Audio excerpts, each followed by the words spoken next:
Hello students, we were doing cash book and we have completed till question 9th. So today we will start question 10th A and these are the topics we will cover. And here is the question 10th A. So let's start. Hello students, this is question number 10th A. Write the following transaction in a 2-column cash book and balance the cash book. तो double column cash book कर रहे थे. 10th question है. 1st January 2017 cash in hand 6000.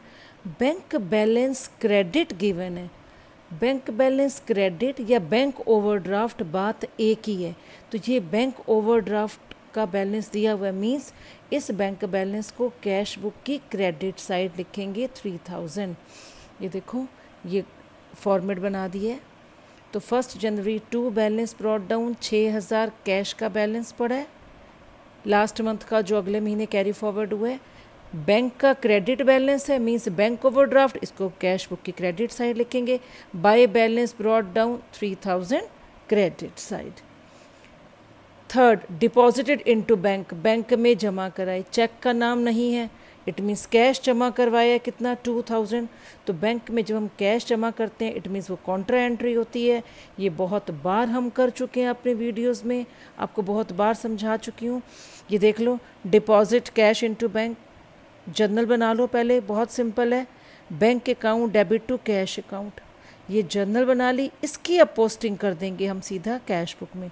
तो ये to cash account लिखा है. इस टू कैश को उठाओ और कैश बुक की टू वाली साइड मीन्स डेबिट वाली side. To cash account bank column में लिख देंगे 2000.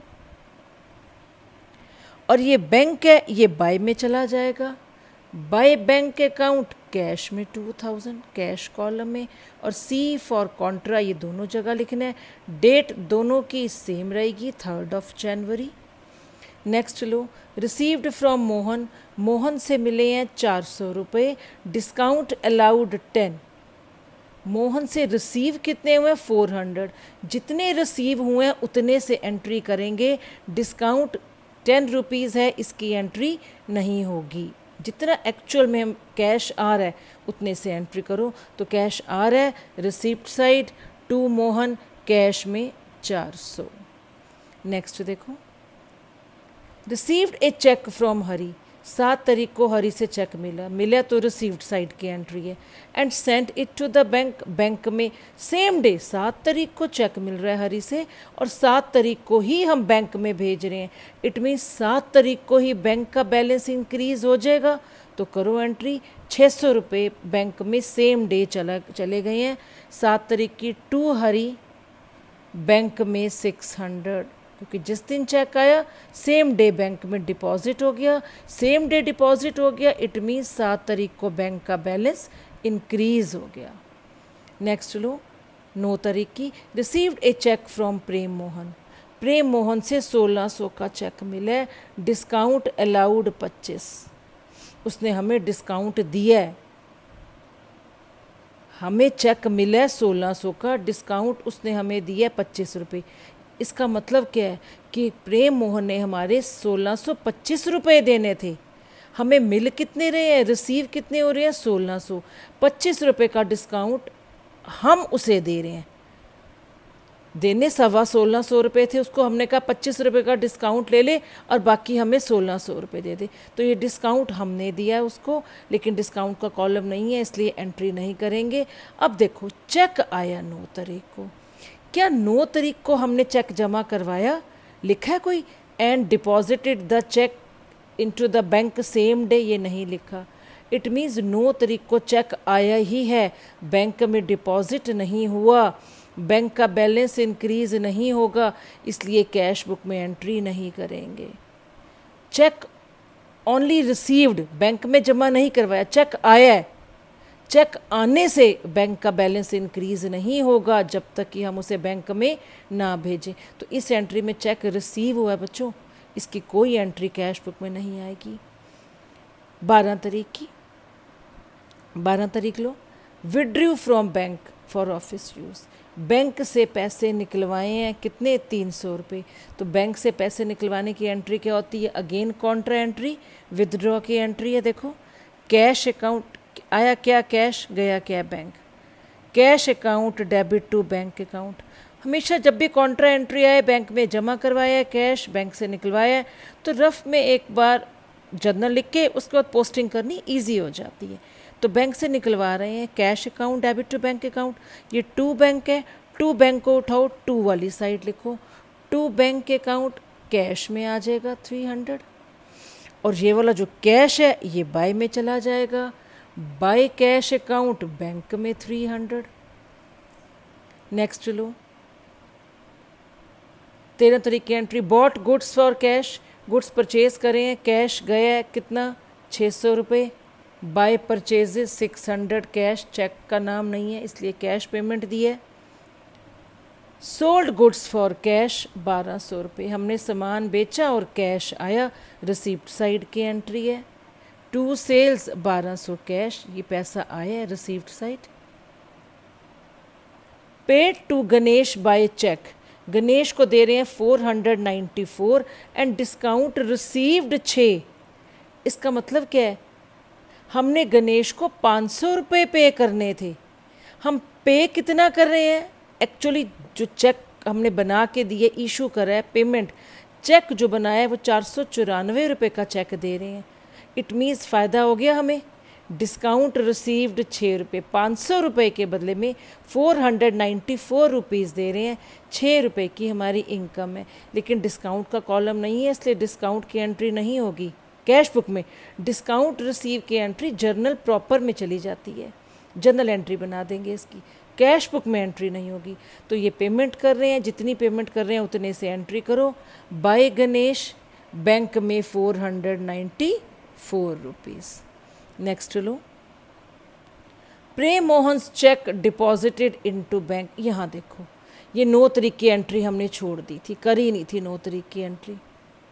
चेक आया ही था प्रेम मोहन से, बैंक में जमा नहीं कराया था, ये 1600 का चेक था, आया है और हमारे पास ही पड़ा है, अब तक हमने बैंक में जमा नहीं कराया। अब देखो 18 तारीख को 9 को चेक आया था, 18 तारीख को प्रेम मोहन्स चेक, प्रेम मोहन वाला चेक हम बैंक में जमा कर रहे हैं। अब ये चेक बैंक में जमा हो रहा है। मैं एक बार दोबारा क्लियर कर दूं बच्चों, जब कैश जमा होता है बैंक में उसकी कॉन्ट्रा एंट्री होती है। ये चेक जमा हो रहा है, वो चेक जो 9 तारीख को हमने मिला था, हमने अपने ऑफिस में अपने शॉप पे अपने पास रखा है। अब 18 तारीख को वो चेक बैंक में जमा कर रहे हैं, तो ये कॉन्ट्रा एंट्री नहीं है, ये चेक डिपॉजिट हो रहा है बैंक में। तो 18 तारीख को क्या एंट्री करेंगे, टू चेक इन हैंड 1600 रुपये बैंक में। बैंक का बैलेंस इंक्रीज हो गया क्योंकि असली जो चेक लगा है वो 18 तारीख को बैंक में गए हैं पैसे, तो जो बैंक बैलेंस था वो इंक्रीज हुआ है 18 तारीख को 1600 रुपये से। आगे देखो, sold goods to Gopal, Gopal को सामान बेचा है 1500 रुपये का, ध्यान दो इसको, बहुत इंपॉर्टेंट ट्रांजैक्शन है। फॉर विच, इसके लिए ही gave cash 800 and a cheque 700। Gopal ने अपनी तरफ से पूरी पेमेंट कर दी, 800 रुपये कैश दे दिया हमें, 700 का चेक दे दिया। अब ध्यान करो बच्चों, 800 रुपये कैश आगे बिल्कुल क्लियर, चेक मिला है 700 रुपये का। क्या चेक हमने 20 तारीख को जमा करवाया है? बिल्कुल भी नहीं कराया, इसलिए 700 की एंट्री नहीं होगी। ये चेक आया है, कहीं नहीं लिखा डिपॉजिट इनटू बैंक। 1500 का सामान बेचा, गोपाल ने पूरी पेमेंट दे दी, 800 कैश में 700 का चेक, लेकिन ये चेक हमने 20 तारीख को बैंक में जमा नहीं कराया, इसलिए इस 700 की एंट्री नहीं होगी। 800 रुपये आए हैं, कब आए हैं? 20 तारीख को, तो 20 तारीख को जो कैश आया वही एंट्री करेंगे। 20th को टू सेल्स 800 रुपये कैश आया तो कैश का बैलेंस इंक्रीज हो गया। अब ये ध्यान रखना, 200 रुपये का चेक हमारे 700 रुपये का चेक हमारे पास अभी भी पड़ा है। यहाँ देखो एक चेक आया था प्रेम मोहन का, वो हमने डिपॉजिट कर दिया था बैंक में। अब एक और चेक मिल रहा है 700 का, वो 20 तारीख को जमा नहीं हुआ, ये ध्यान रखना, अभी हमें जमा करना है। 22 तारीख की एंट्री लो, डिपॉजिटेड इनटू बैंक, बैंक में जमा करवाया है क्या? 900 रुपये। इस 900 में गोपाल का चेक भी इंक्लूडेड था। इट मीन्स 700 का चेक है इस 900 में और 200 रुपये कैश है। ये एंट्री बहुत इंपॉर्टेंट है 22 तारीख की, ध्यान दो। हमें 900 रुपये हमने बैंक में जमा करवाए, क्लियर लिखा है डिपॉजिटेड इनटू बैंक, बैंक में जमा करवाए हैं क्या 900 रुपये। इस 900 में क्या क्या, इंक्लूडिंग गोपाल्स चेक। अब देखो ये 900 रुपये जमा करवा रहे हैं बैंक में, इस 900 में गोपाल का चेक भी जमा करवाया है, इट मीन 700 रुपये चेक जमा हो रहा है, 200 रुपये कैश जमा हो रहा है। और जब कैश जमा होता है आपको पता है उसकी कॉन्ट्रा एंट्री होती है, इस 200 रुपये से कॉन्ट्रा एंट्री करेंगे और 700 रुपये जो to cheque in hand, cheque के जमा होने की एंट्री करते हैं। देखो 22 तारीख की ये 2 एंट्री होगी, एक 700 का चेक जमा हो रहा है, एक कैश जमा हो रहा है 200 रुपये, इसकी कॉन्ट्रा एंट्री क्योंकि कैश जमा हो रहा है, ये चेक जमा हो रहा है, ये ध्यान दो। 2 ये 20 तारीख की एंट्री है, यहाँ देखो 22 तारीख की, 2 चेक इन हैंड, ये देखो 700 रुपये का चेक जमा हो गया बैंक में।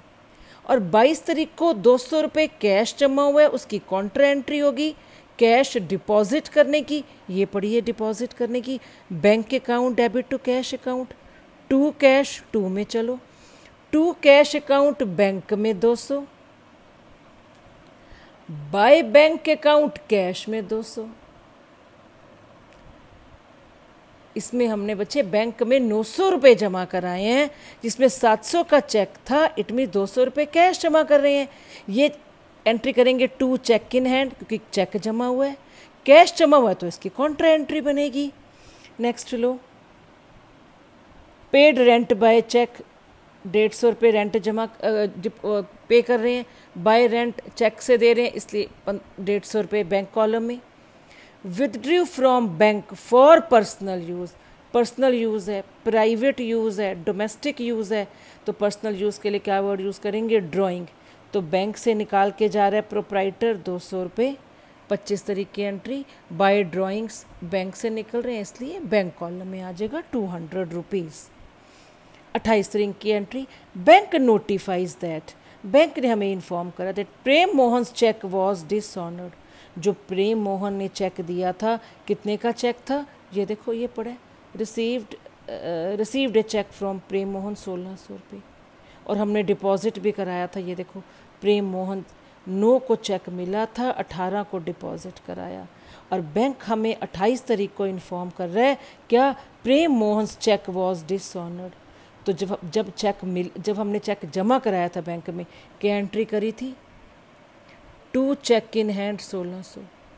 अब यही चेक डिसऑनर हो गया है तो ये देखो बाय प्रेम मोहन, रिवर्स एंट्री कर देते हैं, बाय प्रेम मोहन ब्रैकेट में डिसऑनर लिखो तो बहुत ही बेटर है। 16 बैंक ने डिसऑनर करा है वो चेक, इट मीन्स प्रेम मोहन ने जो हमें चेक दिया था उसके अकाउंट में पैसे नहीं थे, बैंक ने अपनी पूरी सर्विसेज दी हैं, प्रेम मोहन के का जो बैंक बैलेंस था वो 0 था, इसलिए चेक क्या हो गया, डिसऑनर, बैंक ने वापस कर दिया वो पैसा। ये देखो आगे, रिसीव्ड फ्रॉम अनिल, अनिल से 270 कैश मिला, ध्यान देना, एक 540 का चेक मिल रहा है, डिस्काउंट अलाउड 90, डिस्काउंट की एंट्री नहीं करेंगे, कॉलम नहीं है, तो हमें अनिल से मिले 270 कैश, ध्यान देना, 540 का चेक, यदि तो चेक बैंक में जमा कर दिए 30 तारीख को फिर तो एंट्री करेंगे, अदरवाइज इस 540 की एंट्री नहीं होगी। लेकिन आप नीचे देखो बच्चों क्या लिखा है, the cheque was deposited into the bank, 30 तारीख को चेक मिला है 540 का, 30 तारीख को ही बैंक में जमा कर दिए, इसका मतलब 270 कैश मिला, 540 चेक मिला, सेम डे बैंक में भी जमा हो गया, इसलिए 540 की एंट्री करेंगे। टू अनिल, 270 कैश आया, 540 का चेक आया जो सेम डे बैंक में चला गया, इसलिए सेम डे मतलब बैंक का बैलेंस सेम डे इंक्रीज हो जाएगा 30 तारीख को। लास्ट है bank charges as shown in the passbook, bank ने बैंक चार्जेस लिए हैं, तो बैंक चार्जेस कहाँ से लेगा, हमने कोई ड्राफ्ट बनवाया होगा, बैंक ये बैंक चार्जेस कहाँ से लेगा, हमारे अकाउंट में से निकाल लेगा, 5 रुपये खर्चा है, बाय बैंक चार्जेस बैंक से निकलेंगे, बैंक बैलेंस रिड्यूस होगा। पेड सैलरी, 31 तारीख की 2 ट्रांजैक्शन है, पेड सैलरी चेक वर्ड नहीं है तो कैश दी है, कितना 500 रुपये, बाय सैलरी 500। अब ये सारा क्वेश्चन हो गया आपका 10th क्वेश्चन, 10th A है ये बच्चों, और ये सारी कैश बुक ट्रांजैक्शन की पोस्टिंग हो गई है। अब इसकी बैलेंसिंग करनी बहुत ज़रूरी है। रिसीप्ट जितना कैश आया उसका टोटल कर दो 8,970। कैश में जितनी पेमेंट्स जितने खर्चे हुए हैं उसको टोटल कर दो 3,300। इट मीन्स इतना कैश आया, इतने खर्चे हुए, कम हुए, इसका मतलब अभी भी कैश पड़ा है हमारे पास। तो ये लेसर साइड है। जो साइड छोटी होती है बच्चों वहीं लिखते हैं बाय बैलेंस कैरिड डाउन। तो ये साइड कितने से छोटी है? 8,970 में से 3,300 माइनस कर दो, 5,670 रुपये अभी भी कैश का बैलेंस पड़ा है जो नेक्स्ट मंथ यूज़ होगा। अब बैंक का आ जाओ। बैंक में आया कितना, रिसीप्ट कितने हुए? 5,640। बैंक से पेमेंट कितनी गई है हमारी? 5,794। तो आप देखो आए 5,640 है, गया 5,794। पेमेंट्स ज़्यादा गई हैं। अब छोटी साइड कौन सी है? ये वाली, ये 5,640 लिखा है, ये 5,794 है, ये साइड छोटी है। तो बैलेंस कैरी डाउन कहाँ आएगा? जो साइड छोटी होती है। टू बैलेंस कैरी डाउन, इसमें से ये 5,640 माइनस कर दो। इट मीन्स 109 रुपये अभी भी हमने बैंक के देने हैं। ये 5,670 पड़ा है अभी भी कैश हमारा, ये हमने बैंक को देने हैं। तो बच्चों जो बैंक का बैलेंस आया 109, ये क्रेडिट बैलेंस है, ये कैश का बैलेंस है। ये कैश अभी भी पड़ा है, ये ऑब्वियसली नेक्स्ट मंथ यूज़ होगा। इसको ब्रॉड डाउन कर दो। तो ये मंथ था हमारा जनवरी का। तो बैलेंस कैरी डाउन की जो भी डेट होती है, वो मंथ का जो लास्ट होता है 31 जनवरी, 31 जनवरी ये बैलेंस कैरी डाउन की डेट है। तो ये जो भी कैश का बैलेंस है या बैंक का बैलेंस है, ये opposite side the very next month, अब 31 जनवरी के बाद नेक्स्ट ये मंथ कौन सा आएगा? 1 फरवरी। जब आप बैलेंस ब्रॉड फॉरवर्ड करते हो नेक्स्ट मंथ, उससे पहले ये डबल लाइन लगा दो। ये क्या नोट करता है, आपको क्या बताता है कि जनवरी का मंथ क्लोज हो गया।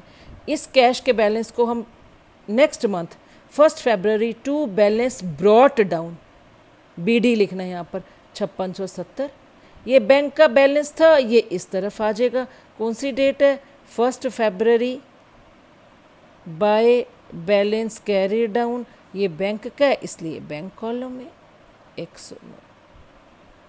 यहाँ पर अब आपका सम खत्म होगा। तो ये क्वेश्चन था 10th A। कैसे पोस्टिंग करनी है, कैसे बैलेंसिंग करनी है, हम सारे क्वेश्चन 1 बाय 1 कर रहे हैं। इस वीडियो को शेयर करो, सब्सक्राइब करो ताकि आपको लेटेस्ट अपडेट टाइमली मिलते रहें। Till then bye bye.